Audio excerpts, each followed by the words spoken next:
Adi, welcome back to the show. It's good to be back. I'm looking forward to it. Look, energy is what drives an economy.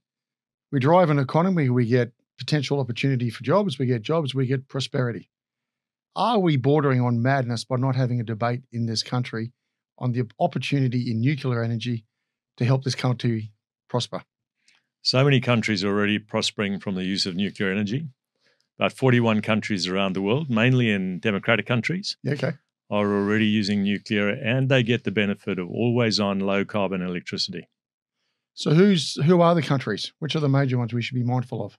Well, I think the one that did a big fleet was France. They had a very strategic approach, very forward-looking government, and they currently have about 53 reactors that are operating and provide the bulk of their electricity. They've got a little bit of wind, Yep.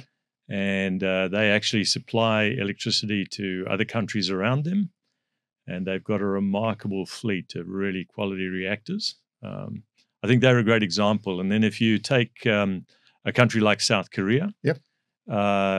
In our region, they developed a different technology, which was based on a US-based approach. And they built reactors called the APR 1400. All right. And they took that fleet that they'd already built and the supply chain they've got with building that fleet, and they underpinned the Emirates fleet, which has now been built. And they've got a couple of reactors already operating. And they managed to do that in under 10 years.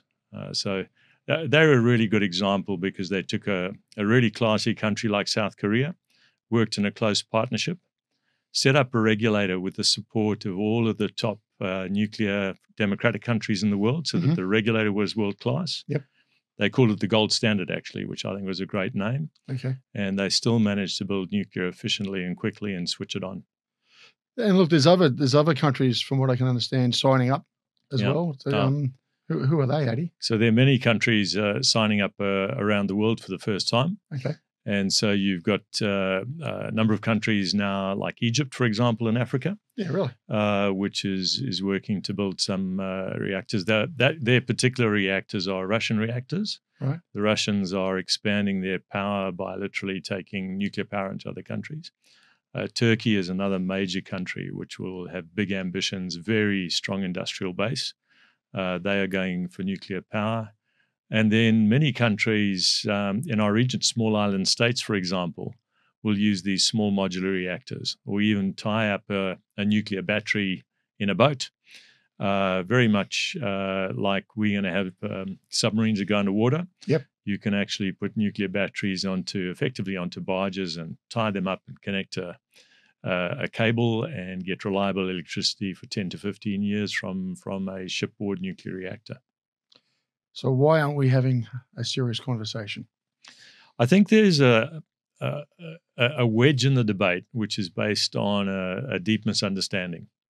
The current plan of AEMO, the market operator, and the Australian Energy Regulator, which is the kind of body that oversees them, Yep. is that they only work within the constraints of government policy. They don't seem to feel that they have a mandate to go beyond that. And so whatever I say about AEMO or AER, we just got to recognize that they are constrained by the policy of the government of the day, which is to use wind plus solar plus gas plus batteries to provide us with electricity. And you're an expert in that, but it's costing us a fortune. Well, I started my career in batteries and just want to remind everybody that batteries are buckets of electrons. They're not a primary source. We do have some batteries that help stabilize the current grid. So when things are a little bit unstable and the wind is changing very rapidly or at sunrise or at sunset, we're very often using the batteries we've already got. Okay. But all of the batteries that we spend a lot of money on so far provide less than 1% of our electricity. So batteries are not a solution. Wind blows in Australia about 37% of the time. Let's round that up to 40%. Okay. 40% is 2 days out of 5 on average. That's not enough to get us anywhere near 100%. And then solar panels don't work at night. So when the wind's not blowing and the sun's not shining, which is 3 days out of 5, I am not sure how we think we're going to get electricity that is low carbon. Our intention in the long-term plan of AEMO is to have about 75% wind and solar with these batteries. Mm-hmm. I don't see how you can do that. Laws of physics don't allow it. The published literature says it's not achievable. The literature that does sort of speculative stuff shows that that's very expensive. And the exceptional modeling done by Dr. Robert Barr and Dr. Robert Parker shows that once you're above about 15 to 30% of intermittent renewables, the price goes up in an uncontrollable way. Right. So at a very minimum, I would say we need 40 to 50% nuclear, and preferably closer to 80% nuclear. What's the polling saying, Adi? So the polling at the moment is a strong move towards people, one, understanding nuclear better. So do you understand nuclear question? More and more people are interested in it and are becoming involved. Yep. And for those who understand nuclear, a very high proportion would like to have nuclear. The skepticism starts when people know less. And of course, there's a lot of misinformation coming from government at the moment as to what nuclear costs and what it really does in the grid. And the general mantra is takes too long, costs too much, which is not true on two levels. It doesn't take too long and it doesn't cost too much. So you weren't a fan of the other recent cartoons then done by federal Labor government?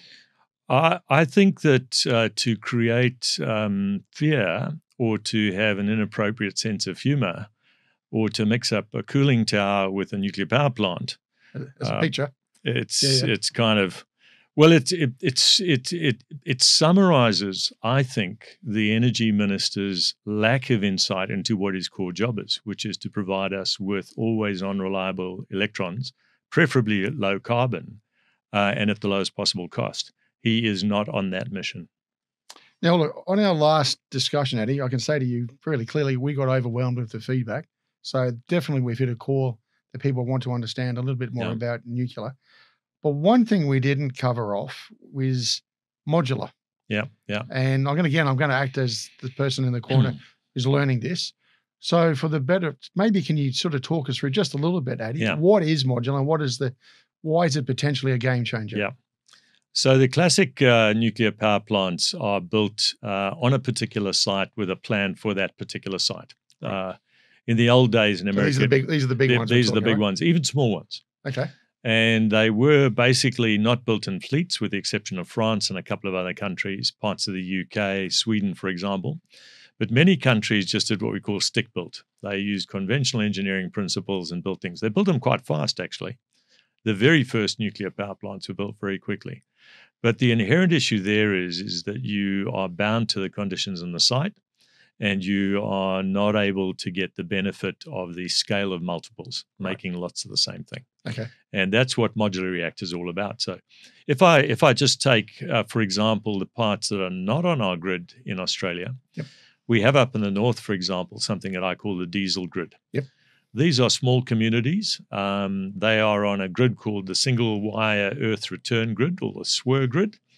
Most people haven't heard about it, but there are many Aussies that get diesel delivered in diesel tankers to power the diesel grid. And the diesel grid has got the challenge that it's not in the plan of AEMO, because AEMO doesn't run the diesel grid. It's run completely separately. Right. And so I've spent time in those communities, particularly in Burketown, up at the top end of Queensland.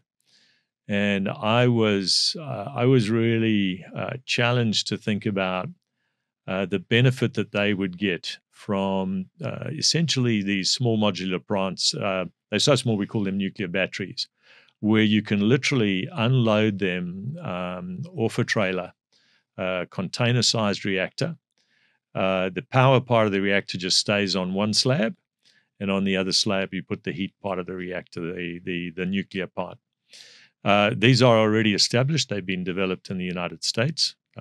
Westinghouse has got one called eVinci, and the eVinci reactor you could literally replicate right across the diesel grid, and you could just move these things in and out.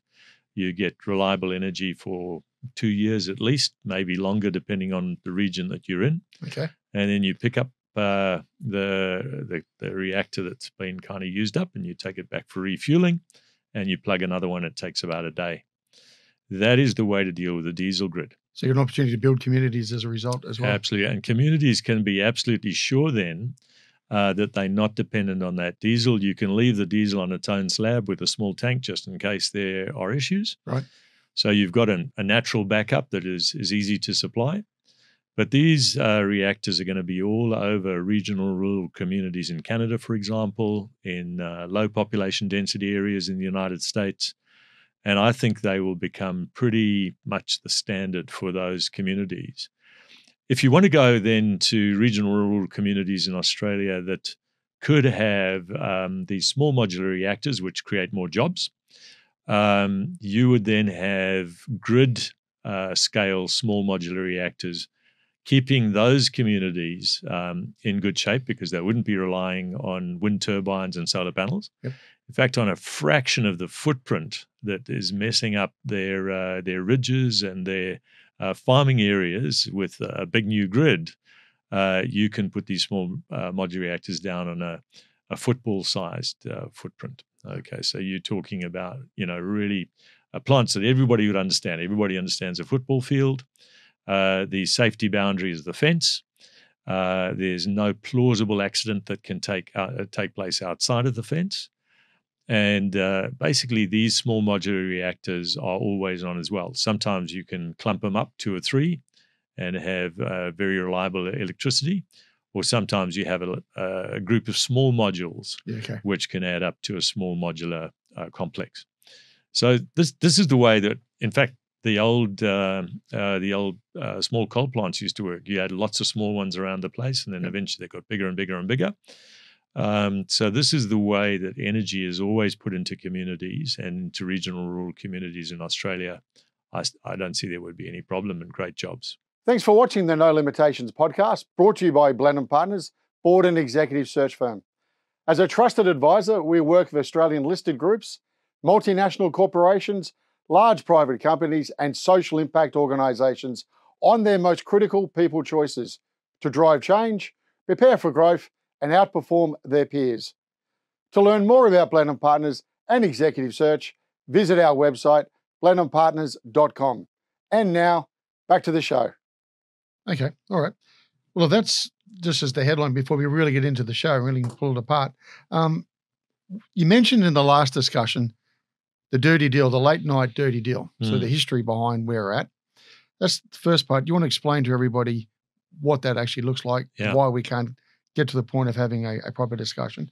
And secondly, why do you think the Labor government is not opening up at all? I know Mr. Bowen is driving a particular agenda. Is it because they've gone too far and they're not going to go back? Or what's your thoughts on all your engagement? Yeah. Well, I'll start with the dirty deal. This is the federal ban. Yep. It's not in an Energy Act at all. It's in the Biodiversity Act. And there was a big wedge between Labor and the coalition at the time in terms of the Biodiversity Act. And Labor wanted to use that wedge really to get a whole lot of things into the Biodiversity Act that would have made it very, very onerous on businesses to operate effectively. Everybody believes that biodiversity is important. I'm a particularly passionate person about a lot of Australian biodiversity that's being damaged by wind turbines. But leaving aside that damage, everybody agreed that it was important to have better controls over certain types of inputs. At the last minute, a number of politicians, a very small number, about 5 or 6 sitting in a committee, decided that they wanted to put in a ban on nuclear power. Right. It was late in the evening. It was right at the end of days of negotiations. And that deal has really brought to a halt any serious thinking about nuclear power in the country. And I think has devastated generations of students who might have studied nuclear and gone on to be part of this industry. The effect of that was some cascading bans that took place in different states. There are numbers of levels of ban in New South Wales. The weirdest one is to ban the exploration for uranium, which is in New South Wales. You may not even look for uranium. And that's such a strange ban because there are many minerals that co-occur with uranium. If you find too much uranium, you can't use the other minerals because it's apparently too difficult to separate them, which is not true. Yeah, right. So bans, in many, many ways, coming from a country like South Africa, where there were many bans under apartheid, the toxic nature of a ban is it sterilizes good people doing the right things for good reasons. Okay, second part of the question. Why isn't Labor opening up? I think Labor has now got itself into a situation where the type of politics and the sort of formalization of Labor people spending their entire careers in political settings is they've lost touch with the workforce. Labor disconnected from people who do labor is a disaster. I come out of a left-wing tradition myself, and I was pretty much to the left of Labor and most of the Greens. In fact, I'm very suspicious of people. So I used to think that if you organize groups of 3 people, it would be okay. 4 would be complex and 5 would be too much. So that we should really organize society in small groups. Right. Obviously, as I grew up, I realized that was not practical. And so I started to look for the use of knowledge, the best cutting edge scientific and technical knowledge that can give the best benefit to societies, and do that with equity, yep. And also with peaceful purposes. So I'm a lifelong pacifist. And so I really came to nuclear from believing that it is the most peaceful form of energy, because it cannot be misdirected by anybody, because it's always contained. The materials are controlled right through their life cycle. And so, ironically, the most peaceful form of energy, when properly in civilian hands and properly controlled, is not available to Aussies. What's this Paris Accord? And do we have to be tied to it? So the Paris Accord is the reason it's called the Paris Accord is because the negotiations were taking place in Paris, just like we have the Paris Olympics at the moment. Yep. It's nothing special about Paris. In fact, the irony of the Paris Accord that is keeping us out of nuclear is leading to us using the name Paris for something that is actually not true of France. And so the Paris Accord was kind of an agreement that in order to meet various climate goals, there would be some action taken to reduce the amount of carbon dioxide that is used and available in the atmosphere. And Australia signed up with that, recognizing that it didn't have the best option to hand, which is nuclear.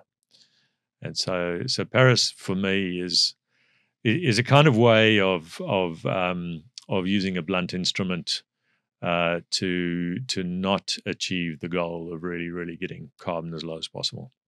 Okay. So just in the headline, what's the key reasons why we should consider nuclear? I would always consider nuclear because it is the highest energy density form of energy that can be safely controlled and used to the benefit of the most people. That's the simplest reason. Okay. Cost?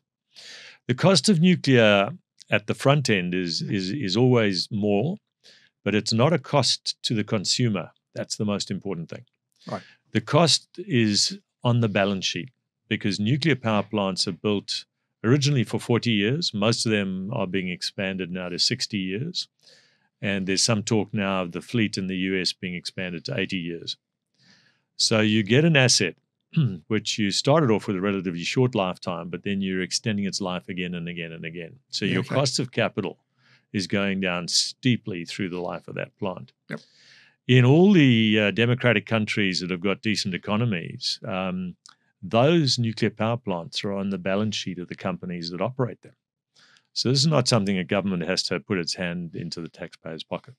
Now, in general, at the startup, in order to get the fuel cycle moving, there can be some subsidies around the front end of the fuel cycle. That's pretty much like subsidizing the cost of the ANSTO Opal reactor to help make sure that we keep a low cost of nuclear medicines for people in Australia. Yeah. The benefits really flow. And in fact, Australia has got the lowest cost for nuclear medicines now that we have the Opal reactor of any equivalent country with a reactor anywhere in the world. And we're a major exporter of nuclear medicines based on the opal reactor. So we really turned the opal reactor from being a multi-purpose reactor to a high-performing economic asset that's really valuable to the country. So what's the state of our energy grid, Adi? So when you come to the grid, there are two pieces. There's the big grid, which we call the transmission grid, and then the get-it-to-people grid, which is called the distribution grid. Mm-hmm. And the transmission grid is the biggest single machine in the Southern Hemisphere.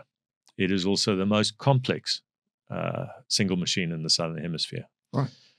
Very few people know this. It starts right up at the top of Queensland, and it goes all the way down to Port Augusta in South Australia.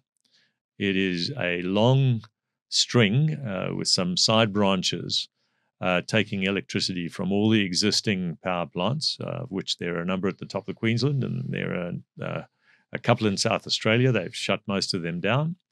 And of course, they're in New South Wales and Victoria as well. And Tasmania has got the hydro. So essentially, this grid, this massively complex machine, is used to safely transmit electricity to literally most of the population on the East Coast in a reliable, productive way at low cost. Okay, East Coast. On the East Coast. Right. There is a West Coast grid as well, which is a smaller grid and runs on similar principles. But the thing to remember about the grid, which people don't understand, is that the electrons at the top of the grid and the electrons at the end of the grid are exactly at the same second of time at 50 hertz in a beautiful sine wave that is right across that whole stretch of that whole distance. Right. And it's not just an electricity transmission device, it's a timing device. So many industries use the grid to time critical processes, because if you know that you're on the same cycle at the top of the grid and the same cycle at the bottom of the grid, and you want to send a message to somebody, you can use the grid. So you can use it for communication. You can use it for sequencing critical processes where something's happening in one place and another thing must happen in a different place. Right. So if you're coordinating, for example, deciding how to move goods around in a distribution system, it's a lot cheaper than setting up a communication system to use the timing device on the grid to set up your communications. People don't understand the value of having a timing device that is accurate to less than a 50th of a second. It's like a beautiful stopwatch that you can have available all of the time. Not only that, but you can use that wonderful frequency control in order to check when there's too much power being sucked out of a part of the grid and another part of the grid, because it slightly modifies that frequency above and below 50 hertz. So when there's a lot of power being drawn out of the grid, the power drops. When there's a little bit too much on the grid, the frequency drops or the frequency goes up. Right. And so your power management in the grid can be articulated through the frequency control in different parts of the grid. You can find out really who's doing the heavy lifting in the grid at any time and who's not doing enough. And that allows communication between the people who are driving the electrons through the grid to synchronize the machines that they've got to get them absolutely optimal. So this is a remarkable end-to-end device that it is not just providing electrons, but is providing synchronization, it's providing timing services, it's providing communications, it's providing a whole range of things. And that benefit is increasingly being lost because as we take the big assets out of the grid that are currently producing the electricity, we lose the benefit of those signals, because when you've got a wind turbine farm, all of those are spinning. They spinning at slightly different speeds because the wind speeds are different at different parts of the wind turbine blades and at different wind turbines across the site. So you gather all of the DC direct current that's coming out of that. And at the fence, you have a thing called a digital inverter. All right. And the key word is digital. It's a box of electronics. So it sniffs what's happening on the grid And then it tries to synchronize all of the slightly different signals coming from the other ones and convert that into a 50 hertz signal that goes onto the grid. It's what I call messy 50 hertz because it isn't timed. There is no inertia. It's floppy. And as you add more wind and solar to the grid, your grid gets floppier and floppier and floppier. That means that if you don't have resilience in your grid and you don't have a beautiful timing signal, you lose industries. We have already lost industries from South Australia. They didn't stop in Victoria. They didn't stop in New South Wales. They didn't stop in Queensland. They are now on the west coast of the United States. Why are we losing them? Because there's not sufficient frequency control in the grid because of the low quality wind and solar sources with digital inverters at the fence. Okay, but if I'm listening to that, Adi, then I'm sitting in South Australia and I'm the Premier, I'm going to be a bit concerned. This country's investing pretty heavily in AUKUS, is it not? Well, manufacturing, etc. You need energy, don't you? I don't think that they're going to be able to have the submarines of South Australia with the current grid that we have. I think it's just a fundamental problem. I think that the underlying issue is that you won't be able to do any of the precision industry stuff for that submarine program in South Australia. I think that currently West Australia and probably Queensland will have the most robust resources. Yeah, okay. I don't know if politicians have got their heads around this. I don't know if the people in the submarine program know how much they're going to need reliable 50 hertz to do the maintenance planning for those submarines. Yep. And I don't know what it's going to be like for the highly qualified people when at their mid-40s they want to move into another career in civilian life, because you don't stay in a submarine until you're 60. Yep. If you do, you're a very, very special person and you desperately need it to make it work. Yeah, correct. But most people will go through a time in the submarines and then they'll want to go into higher ranks in the military, or they might want to move into civilian life. Yep. That's the way most of the fleet in the United States, which is initially a submarine-based workforce, they moved out of the submarines and set up the U.S. nuclear fleet. The current law does not allow us to respect our own people who are defending us when they come out of those submarines. That to me is a travesty, that we haven't even had the people conversation at any level. But even worse than that is we'll take highly qualified nuclear engineers, people who know how to make all of that stuff work, and they'll go offshore to other countries that are building nuclear power programs for their people because they really care. And peaceful use of nuclear power is in the first generation in the UK and also in the United States absolutely depended on the submarine program. We told the French that we didn't want their nuclear submarines. They were converting their nuclear submarines into diesel-based submarines at the request of the Australian government. Yeah, right. And then we stitched them up to get nuclear submarines from other countries. I'm not sure how France, which is a Pacific nation, feels about that. I have a great respect for France. I think their nuclear tradition is remarkable. I think they were extremely badly treated by the various governments who first committed and then uncommitted from the French program. I'm certainly going to have a long memory on their behalf. I hope they are more forgiving than I am. Yeah, but hold it. But if you're talking with what you're saying, I thought South Australia with AUKUS, the aim of the exercise is to build a smart workforce and an innovation coming out of South Australia or coming out of this country. That was the aim of it, isn't it? I don't think that if people can't move into a conventional nuclear power industry and the downstream industries like fuel development and all of the management jobs that are associated with that in a civilian industry, there's no logical progression for them to retirement. It just does not make sense. The whole thing has got to be an ecosystem. There's a defense part of the ecosystem, which has got to be world class, and it's there for 80 to 90 years. Mm-hmm. And there's got to be a civilian part of the ecosystem for Australia. And then I think particularly with the nuclear batteries and the small modular reactors, there's an opportunity to lead the world if we wanted to. because that's well within our grasp with the type of capabilities we've already got at ANSTO, with the type of investments we could make in the fuel cycle to develop fuel. I mean, fuel's got a long way to go. At the moment, nuclear fuel can continuously improve, I think, for the next 40 or 50 years. We're not even thinking about that at the moment. Just going back 1 second on the actual grid itself. So do we have a world-class grid? At the moment, it's pretty good. Okay. It's one of the biggest in the world. Yep. Another big one in the Southern Hemisphere is the South African grid. Yep. It's a little bit shorter.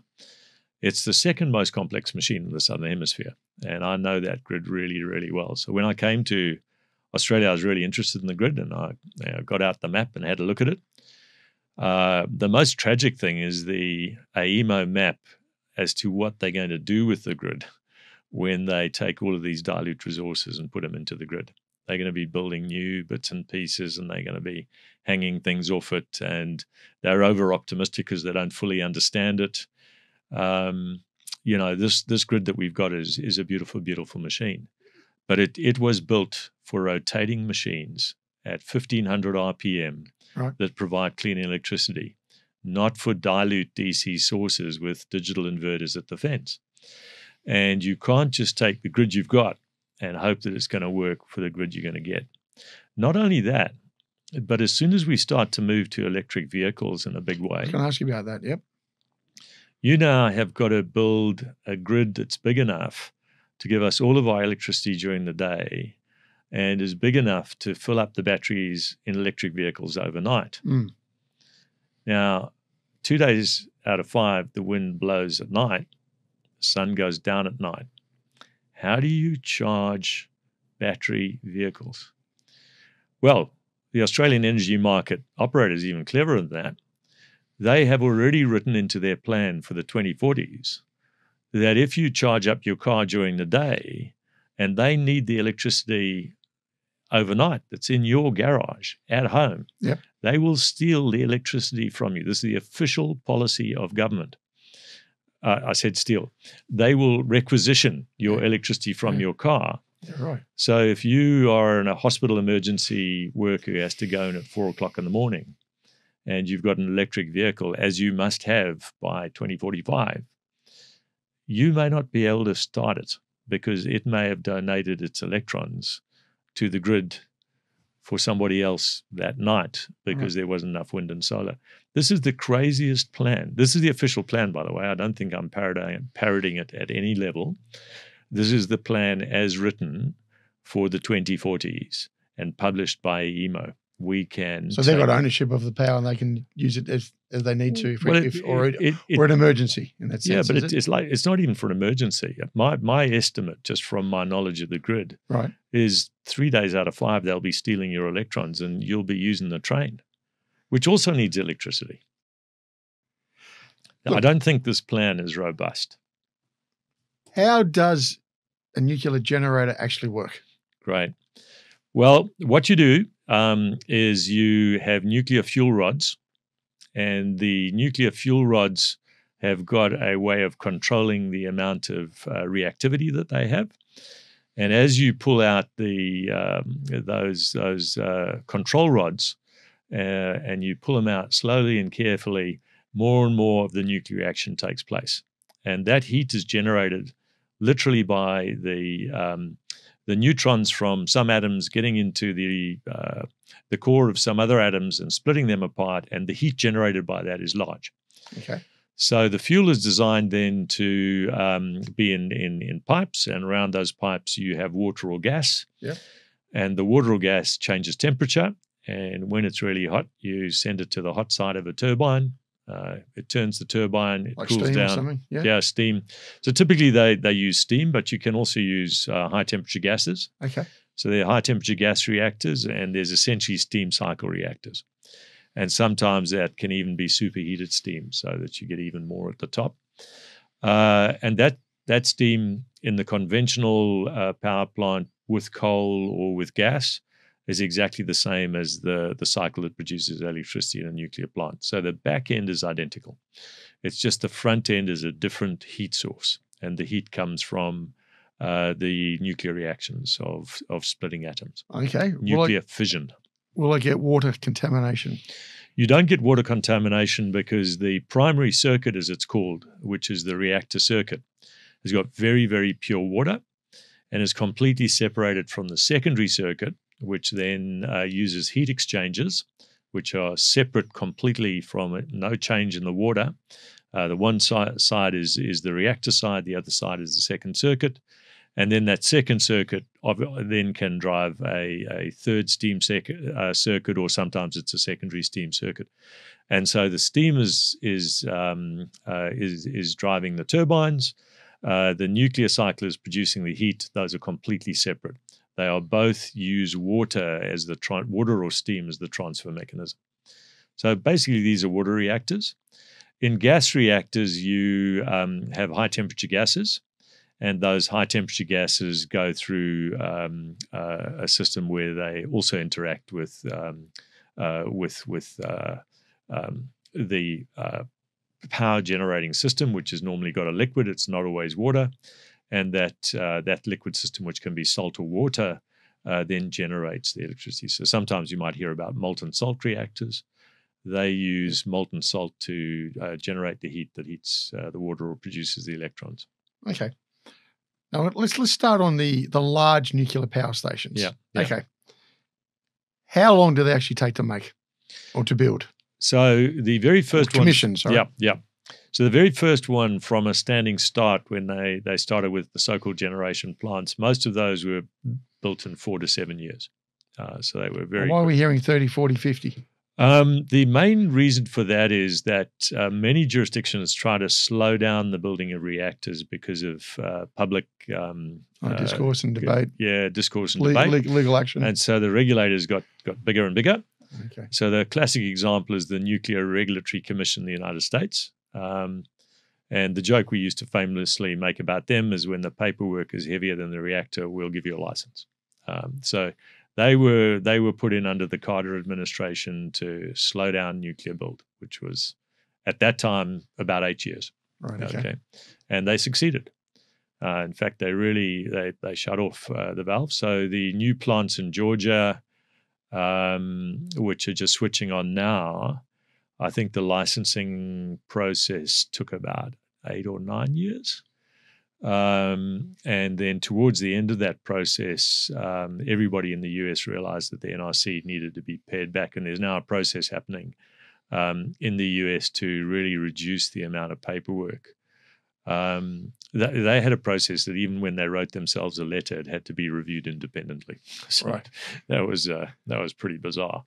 And so in many countries, they went away from what I call rational regulation to extremely conservative regulation. France has largely kept its regulator intact. Finland is building a new nuclear power plant, sort of time that they're from approval to switching it on. There are different ways of counting it, but it'll be a maximum of 10 years. Right. That's a French EPR reactor, very beautiful reactor. And in fact, they just have switched it on and they're bringing it into full service. The price of electricity is already dropping. We think that when it's switched on, even though it was late and cost too much, the price of electricity in Finland will drop to 30 to 35% of what it was. Reliable, always-on electricity is hard to get. You can't get it from wind. You can't get it from solar. Well, there's very little solar in Finland in the winter. Yeah, that's right. And so it has a remarkable way of bringing the price down. So even though the big story is, it takes too long, costs too much, quality of electricity is already being compromised, as I've said, in this country. If we don't have firm resources, we're going to have business failures, and we've already had business losses. The Middle East, have they been pretty successful of late as well? I think the United Arab Emirates have been very, very successful with their program. Okay. I think it's a really good model. How long did that take?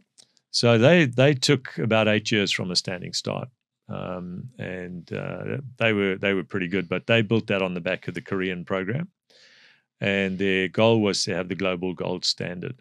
So I'm very impressed with the Emirates. They're remarkable people.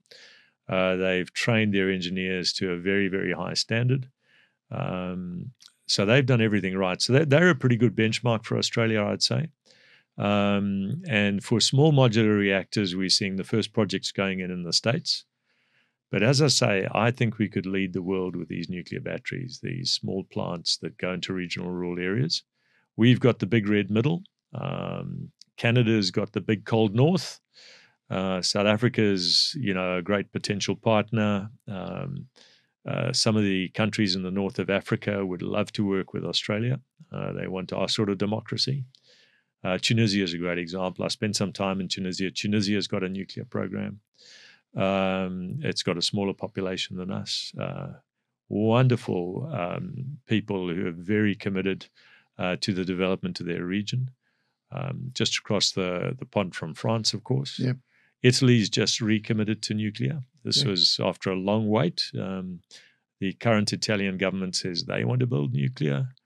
Sweden is back. It's remarkable that we live in this little bubble where a combination of fear and foolishness is keeping us from really high-quality electricity. Okay, so on the large scale then, what Peter Dutton and the team has presented, again, I'm a novice, does that make sense? And are they putting them in the right spots? And do they connect into the current coal-fired power stations and can replace them? Is it all sense? Or is it I've studied the Dutton plan when it came out. I thought it was quite well crafted, actually, because it was saying we need to build a regulator. That makes a lot of sense to me. We certainly got to expand the scope of the current regulator. It doesn't have to be brand new. It can actually build on what we've already got. Okay. Our safety and safeguards culture is very, very good. Safeguard is the nuclear materials controls. We are part of the International Atomic Energy Agency controls. In fact, we've got world leaders in that field who help other countries do this. So I think the control of material we've already got. I think that it would make sense to piggyback with countries that were building plants to help us with that process. Mm-hmm. I've got pals who've been out in the communities giving speeches. Somebody I know has already visited most of the 8 communities. What's the feedback? They're ready to go. They see that as really stabilizing their communities, bringing high-quality jobs into their communities. I think it was a pretty good pick for, if you had to pick 8 places, I think they were very carefully chosen. I would have launched a plan at the same time for the nuclear batteries, for the diesel grid. I'm unfortunately not involved with any political parties. And so I've got limited influence, but I think it's a mistake not to always think of regional and rural Australia. And the kind of urban-based Greens and Labor really don't understand what it's like to live there and how important it is to have always-on electrons and how they can differentiate communities from those that are deficient in electrons. If we care about our rural and regional life, the tourism that is associated with it, the tourism future that's associated with it, we'd be building small nuclear plants already. Well, how long do they take? My view is that if we got into the supply chain, we could, from a standing start, working with some of the best nuclear batteries, we could be rolling them out within 10 years as a world leader. Okay, so let's start. We've got the 5, you've got 8 big ones. Yeah. That's basically to look after the major cities. That's really it? Yep. Okay. And then you're suggesting rural Australia could do with, what do you call it, a battery, do you? Yeah, a nuclear battery. Lots and lots of nuclear batteries. Right. And then we would take them out to the island states that are our friends and make sure that we get there before some other people get there. Yeah. And that's what I would call the ship-based small modular reactors. Okay, all right. That's a real opportunity. We don't really have a maritime industry. That's a differentiator that we could have. We could pick that niche. We could do it better than anybody else in partnership with perhaps that Denmark is very interested in that. They've got, by the way, Denmark, which is a small country, smaller than New South Wales, has got 2 ship-based nuclear companies in the country, in Denmark, even though nuclear is banned in Denmark. So they've got a great opportunity because they already get electrons from France. They've got a lot of people that work in the nuclear industry. And they've got two companies that are really looking at these ship-based ones. I'm very interested in the ship-based ones as well. I think that's a great opportunity. I would say that we would probably partner with a company for those sort of medium-sized ones, so we can build a supply chain with them. But the big opportunities in the supply chain and in the fuel cycle. I don't know why we're not enriching uranium in this country. We've got Silex on the corner of ANSTO. It's our own technology. It's laser enrichment. We could very efficiently bring centrifuge-based enrichment, which is best in class at the moment, to Australia. Many of our partners, I think, would be quite happy if we had centrifuge-based uranium enrichment on this continent. And once you're in the fuel cycle, your level of enrichment can go for everything from the current reactors up to about 19.5%, which is the type of stuff we use in Opal. And we could cover that peaceful use as part of the fuel cycle very, very effectively. Will a nuclear generator manufacturer come to Australia at the moment, Adi?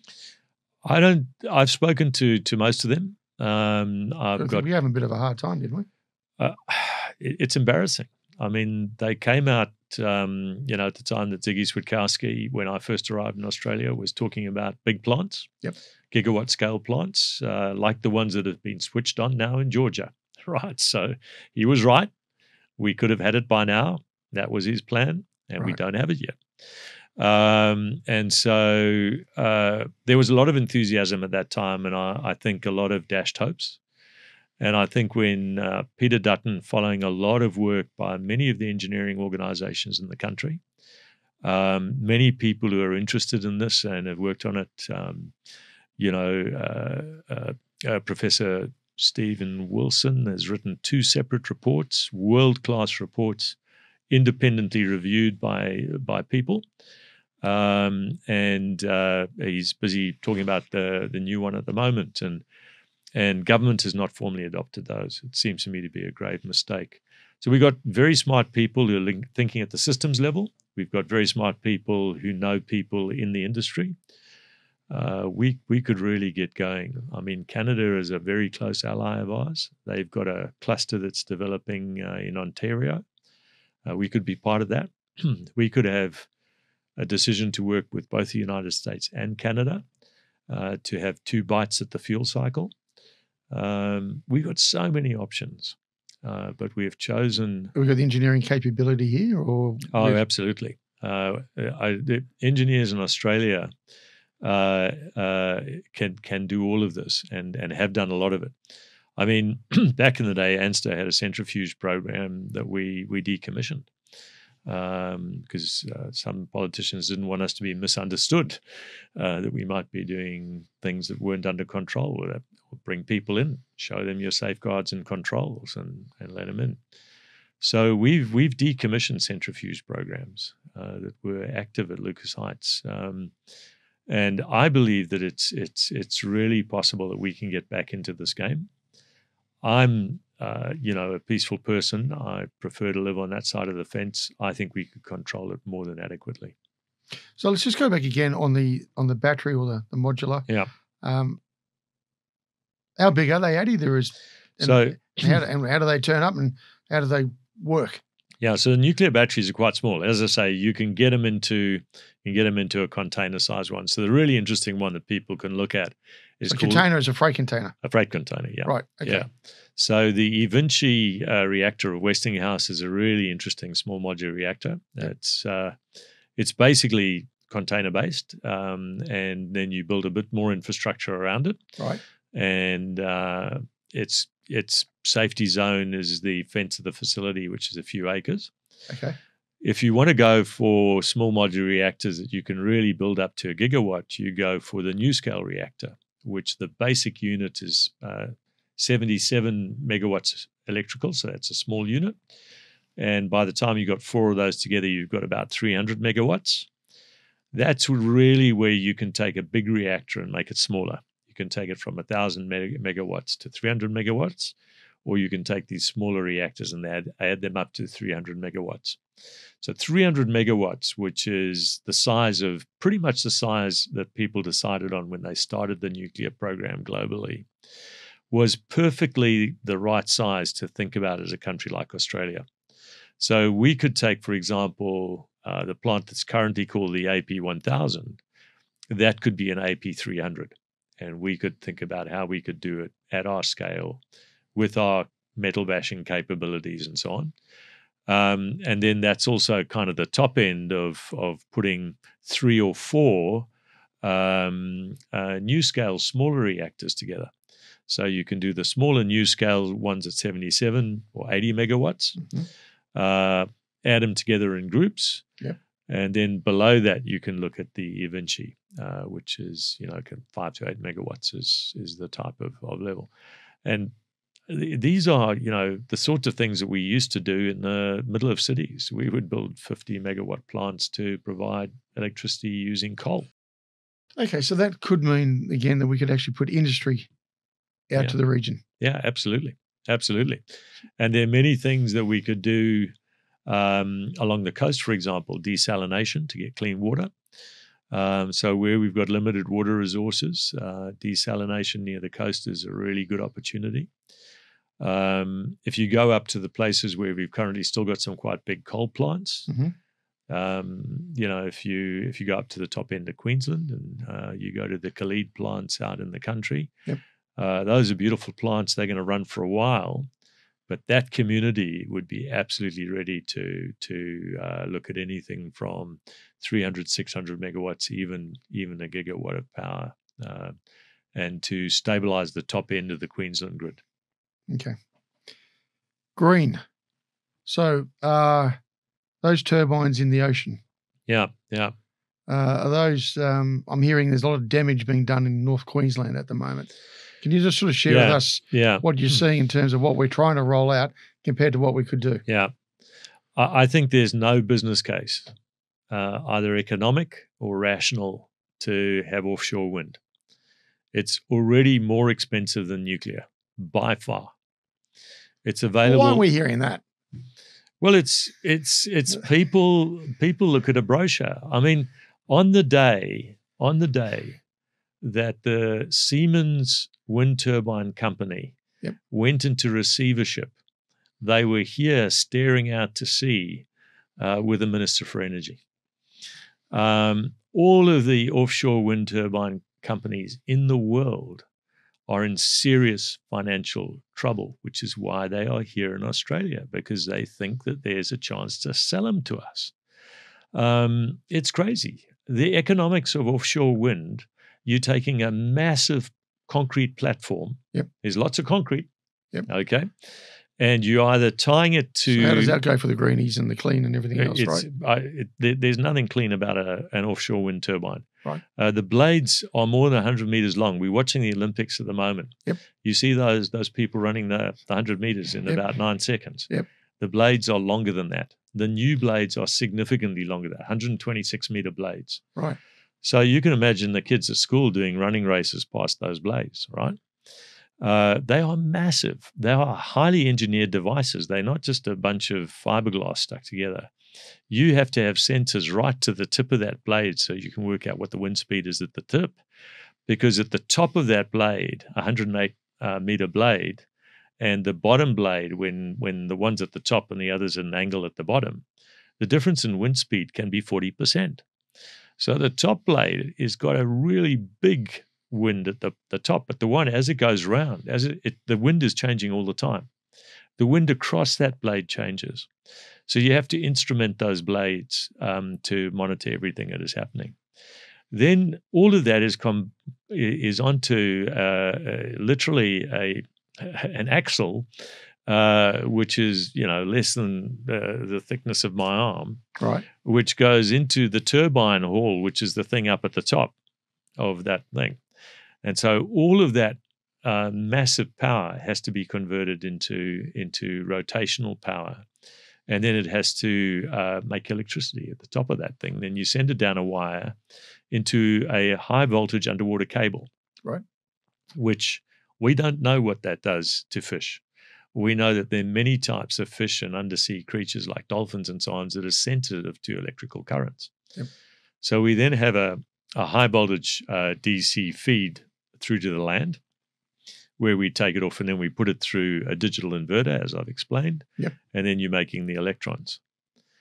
But they're only pitching up 40% of the time. So then you have to spread out different wind farms in different places. On the day they looked out from Wollongong, there was no plan for a wind turbine farm out at Wollongong. It's really interesting. The AEMO plan starts them in Victoria because the further south you go, the better the wind gets. Yeah, right, okay. And so when the minister looked out from Wollongong, maybe he didn't know, but there was no chance of getting a cost-effective wind turbine project built out there. So they tend to be going around the corner of Victoria towards South Australia, and then they're in South Australia and Victoria. And they're in those pristine areas where, so much happens that relates to the quality of the ocean in that domain. Fortunately, they're not planning any up on the Barrier Reef, but they will be building a lot of wind turbines along the ridges of Queensland. Yeah. 138 kilometres along pristine forest ridges. This is just shockingly bad. It's actually upsetting what they're doing. Yep. Has it been signed off? They're already ripping through them. I think the Queensland approval is 3 months now for an environmental approval for these things. You don't even have to do species counts. You don't have to do any deep insight into how the bats, what they feed on, what the insect populations are. Wind turbines kill a lot of insects. In fact, they've just banned wind turbines off the shallow parts of the Swiss Alps, the bits that they wanted to put wind turbines on. They can only put them down the valleys now because they've already determined that the insects that fly up in the evening to get their feed and to do their mating are going to be affected by the wind turbines in Switzerland. Now, I don't know what it is about Swiss insects that means that the Swiss have already decided that, but certainly none of those studies have been done in Queensland. None of those studies have been done by the federal government. There is no requirement in the Biodiversity Act. It is an act of great danger to the environmental and ecological footprint of Queensland to put those wind turbines through that area. That's even before you get to ground-dwelling animals that have to live with the infrasound that comes from the bases of those things. So infrasound in the water, infrasound in the earth. Many people say it doesn't affect the whales. Every study that they've done with similar characteristics to wind turbines offshore has shown that whales will be disrupted. The northern right whale, which goes up in the Atlantic, very similar to the southern right whale, which is a big chunk of our migration, already has a very low population historically from whaling. There was kind of a flimsy study done to let the Massachusetts people build their wind turbines, but they found out within months that the dolphins were being disrupted in that area, and it was affecting the feeding of certain types of other undersea creatures. The seals were being impacted on the beaches. We just don't know what we are doing. And when you don't know what you're doing, you're likely to do something really bad. What about other forms of energy? Adi, you've expressed pretty strongly nuclear for its merits. We've still got gas. Yep. We've still got a bit of coal, obviously. Yep. And sometimes people mention hydrogen. Yep. You want to share any thoughts on all of those? So before we came to hydrogen, I'd definitely go for geothermal. The north of New Zealand is geothermal. The north of New South Wales has been explored for geothermal. There are parts of South Australia. That's where you got hot rocks, as we used to call it. You send the pipes down into the hot rocks. Right. I think there's a great opportunity to do that. Well before I went for hydrogen, I would look at tidal as well. We've got some estuarine conditions where we could have tidal power. What does that mean? So that means when it's high tide, you fill up a dam. Oh, tidal. Yeah, tidal. Yeah, right. Yeah, sorry. Yeah, sorry, South African accent. That's so okay. It's not difficult to pick. And so tidal power, I think, is under investigated. There's certainly places in South Australia where tidal power should be looked at.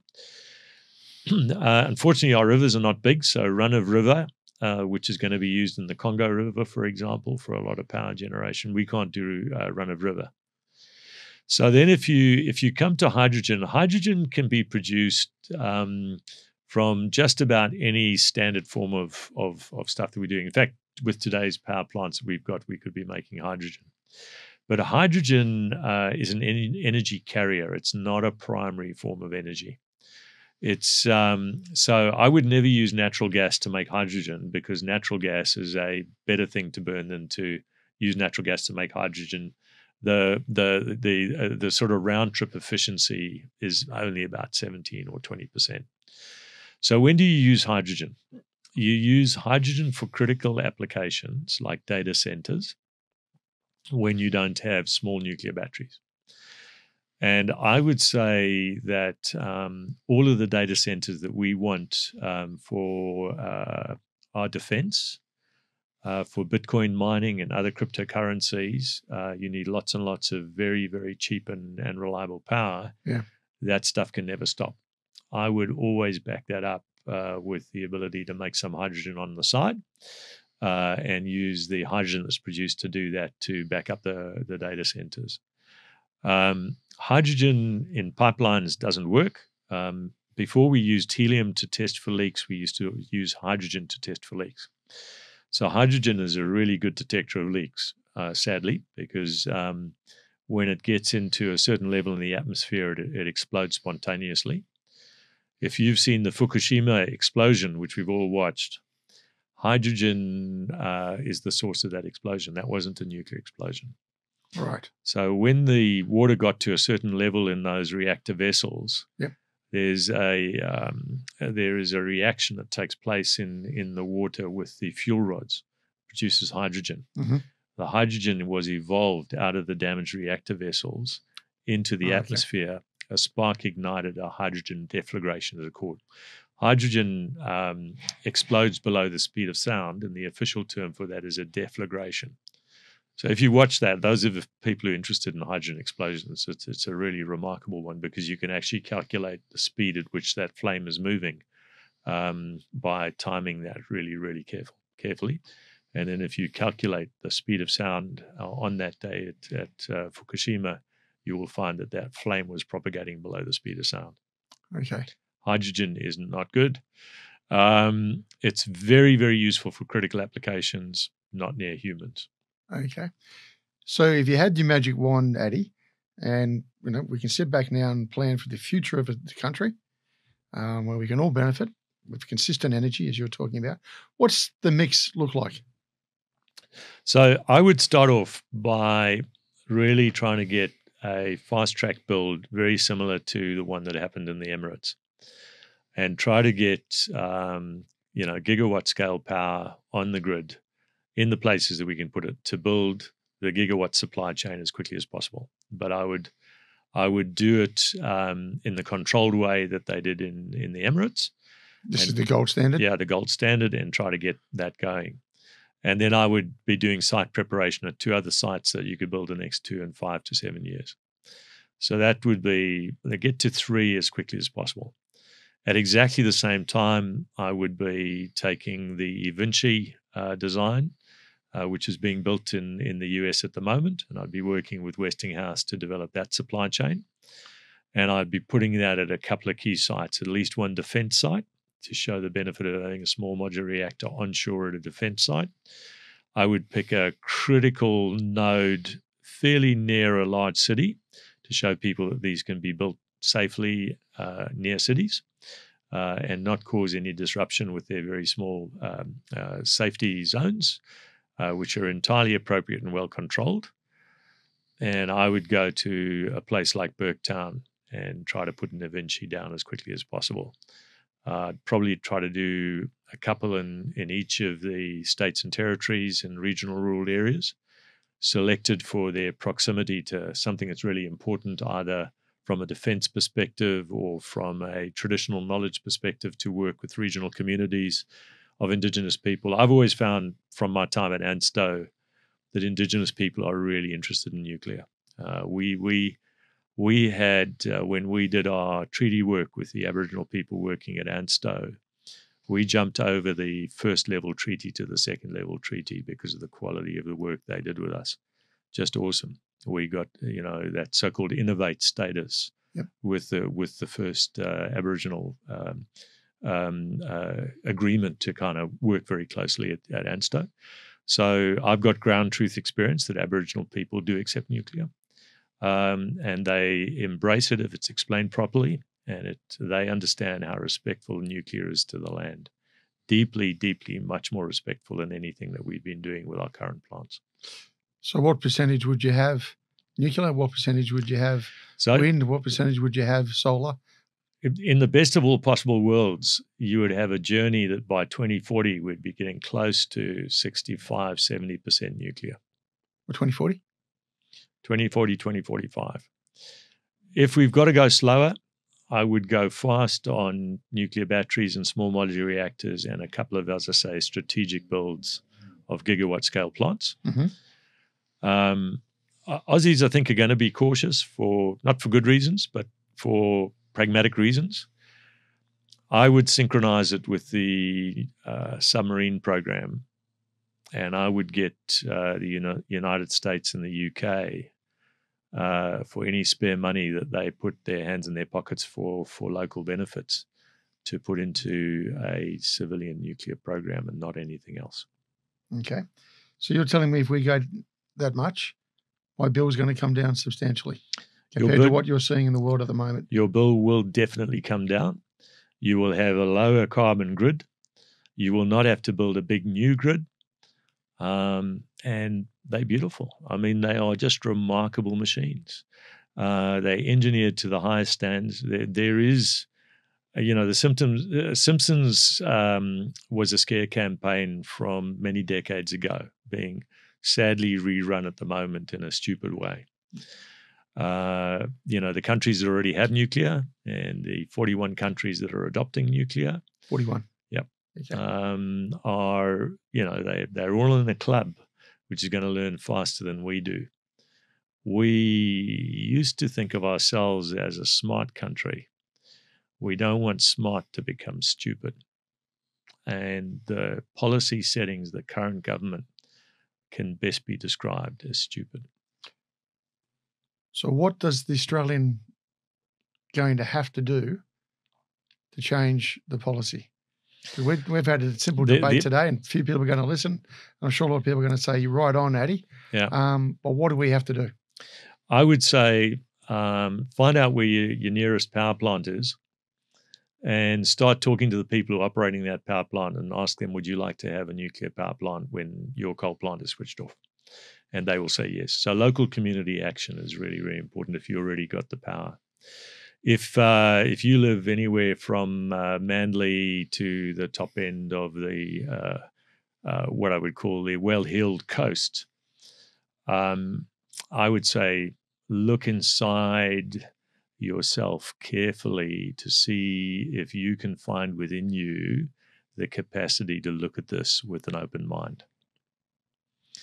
It's really important that people who are driving our insurance companies, are companies that are doing things in the soft economy, yep. Critical to our commerce, people who are working in the Reserve Bank, people who are, thinking already have an electric car and wonder where the electrons are going to come from, people who've got, just a feeling that there's something wrong with nuclear because I remember that from school and I remember it from The Simpsons. This is your moment for deep reflection. A knee-jerk is not enough. Irrational fear is not enough. Having discussions in small rooms without inviting somebody, as I have been to North Shore communities, wonderful discussions. People get it pretty quickly. I always enjoy it when somebody who, like me, comes out of a left tradition and is coming to find the sort of extremely right-wing person who wants to bring nuclear finds, somebody who's traveled the same road, who cares about the same things, is deeply concerned about it, the quality of life that people have in the inner cities and other areas. See them shift from never in my lifetime to how soon can we do it in one conversation. I've also seen people not move because they don't quite see it. So I accept that, and I want to honor their position provided it's fact-based and not irrational. But people who do make the move are sometimes our strongest supporters because they can see the quick way that it happens, the deep impact that it has, that is always positive, and that the life cycle is 80 years and it's not scary. And then many people estimate that the waste which we will put into a repository where it's fully recoverable will be brought out in about 100 years' time. It'll be reprocessed and it'll be second-generation fuel. So even the waste that we call waste is useful. It can become second-generation fuel. And that will be the generation of so-called breeder reactors, where we take the fuel that's already gone through a reactor and we make more fuel. And that those breeder-based reactors will take all of the fuels that we currently have above ground and give us 100 years of electricity in the existing nuclear countries. So if we don't get on with the mining and the value addition to uranium, we're going to miss a trick. Well, we're sitting on some of the best deposits in the world, are we not? Beautiful deposits, remarkable deposits. There's nothing scary about the bottom of the table. If you look after hydrogen at the bottom, you can make it work very efficiently in some key areas that we need. If you look at uranium at the top, that's the whole of the periodic table. We seem to be frightened of the one at the bottom and the one at the top. And in fact, both of them are essential to our quality of life, and both of them can be put to work safely. Any final comment you'd like to pass to the government of today? I think that government can be better than it is. And I think many people in that government want it to be better than it is, and have unfortunately not been able to have the conversation in the small rooms. The generosity of democracy is the small room is a place where you can learn together, not where you contest for your option. So it's what I used to call spiral up. If you move around the spiral together, you're always moving up. At the moment, I think in many of those small rooms, you've got spiral down. Spiral down is not good. And if we want to get to the place where we can add the most value to the most people for most of the time, we need to move up together in a coherent way. And I think it's not beyond us, no matter where we stand on the political spectrum. But irrational fear caused apartheid. It's caused the bans. And it'll cause us distress to perhaps economic failure if we don't change our minds. On that, Adi, it's been a real pleasure. Thank you very much for joining me. It's good to be here. You've been listening to No Limitations.